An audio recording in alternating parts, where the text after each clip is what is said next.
Hello and welcome back to another video. In this video we're going to be looking at some of the stuff that was released from the media tour. So obviously the embargo has been lifted from the media tour I think last week, and I want to look over some of the cool stuff that's going to be in it. And in this video we're going to be looking at the Island Sanctuary feature, which is meant to be more casual solo based content. Now I'm really excited for this, personally, and I'm going to go into why in a bit.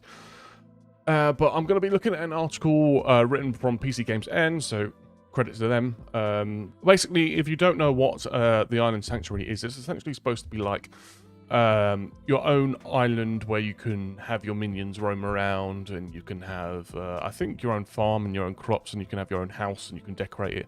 It's meant to be based on like Stardew Valley and obviously Animal Crossing. And I think this is going to be very, very popular when it's released. But let's go over what was said. So, Yoshi P said, so this is still under development, and our managers provide many details.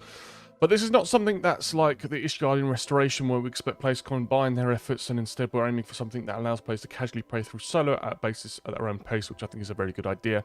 You don't really want to be putting pressure on content like this. Think of it as a mode that allows you to create your own space without the need to fulfill requirements set up by others or competing with other players. You can tend to other animals. You can tend to your animals, crops, and expand the territory on your island. Let your minions roam free as such. It's a mode through which you can enjoy the slow life. So I think this is such a brilliant idea. Quote from Yoshi P. This plan actually started a while back, as we had received much feedback from players who would like to have their minions roam free in their houses, and others who wanted to raise animals in the game. We reached the conclusion that we need to prepare a new mode to achieve this, as it was impossible for housing features to accommodate minions and stuff. So you would think that like a mode like this, where you can, you know, tend to your own island, your own crops, and have your own minions, and full of customization and things like that, would have been something that would have been thought of recently due to, you know, the global situation and lockdown, how popular games like Stardew Valley and Animal Crossing is. And Animal Crossing was a massive game over lockdown. Even I played it, and I never really was into that stuff. But you can even look at, I think Nintendo did a direct just on Animal Crossing recently, and that video's got like 4 million views, so you can tell how popular this type of content is. So this was this idea came about 2 years ago, and the original plan was to put this in a patch, in the 5 point whatever patch, but it is likely to be released in, not immediately, obviously not in 6.0, but a following patch afterwards.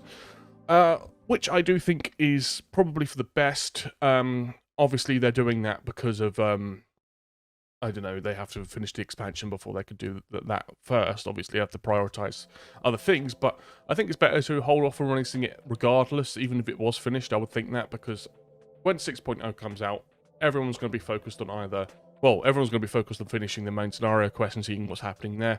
Everyone's going to be trying out the new jobs. Everyone's going to be looking at doing the raids and all the other scenarios like that, and doing what they usually do when a Final Fantasy expansion hits. So this coming out a little bit later, I think, is a good idea. Obviously, I've referenced Animal Crossing, and Yoshi P says, of course, we've looked at Animal Crossing, but that is a series which has grown throughout history as a franchise, and the latest title is a culmination of everything their team has accrued. What we're trying to do is to release this as one of the contents within Final Fantasy XIV to provide a means for having fun, and in that respect, the concept is slightly different. So obviously that means that Animal Crossing is a large franchise that has existed for a long, long time, and to compare it to New Horizons, that was the new one, and to compare this game mode to New Horizons would be unfair, I think. On the game mode, you have a franchise that has honed in what it is, and its entire game and development team is based on creating that kind of content. To compare a game mode within Final Fantasy XIV, to compare a game mode within an MMO period to Animal Crossing, I think would be raising your expectations too high. So I think that's what Yoshida is saying.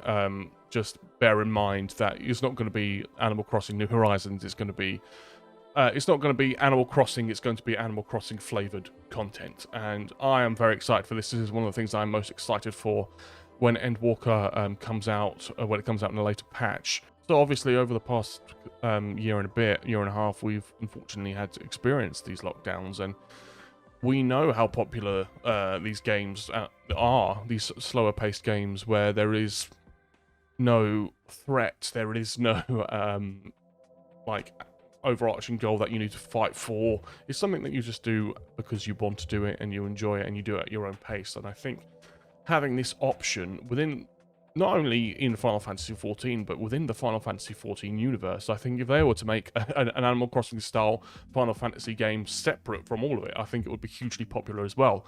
So the fact that we're even just getting it within the MMO, within our MMO, is fantastic, I think.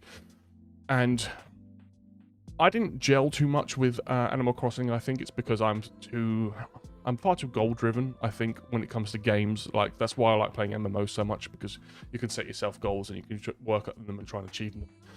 So being able to, like, showcase things I've earned in other parts of the game, like minions and mounts and things like that, and have it all in my island sanctuary, and I can show people all the things that I've earned, I think is brilliant content. It's kind of what is pretty much like the housing content, except everybody gets one, which is great news. And yeah, also he confirmed with an interview with Mione, Yoshida obviously confirmed with an interview with Mione that you're going to be able to customize your entire island, gather your own materials, build everything, customize your own buildings, and you're going to be able to invite your friends over to your island to have a look at it, and go over to your friend's island as well, much like the games like, again, Animal Crossing. I say it a lot, but it is the most direct comparison to this mode. So that is basically all we know for the time being. Yoshida and the dev team are keeping the cards close to their chest because they don't want to show us anything until they are comfortable with that, and that's completely fine with me. But I guess for now we're going to have to end the video here, but of course I will update you as soon as I know more. So let me know in the comments below, what is the most exciting thing about Endwalker that you're looking forward to, obviously, aside from main scenario quest, because I think we're all looking forward to that. Also, what thing are you hoping will be in the Island Sanctuary? What kind of feature or customization option are you hoping for? Let me know in the comments below as well. But other than that, thank you all so much for watching. I hope to see you in the next video. We've got loads of videos coming up very, very soon. So thank you for watching. Hit like and subscribe if you have not already. And I will see you in the next video. Thank you very much. Goodbye.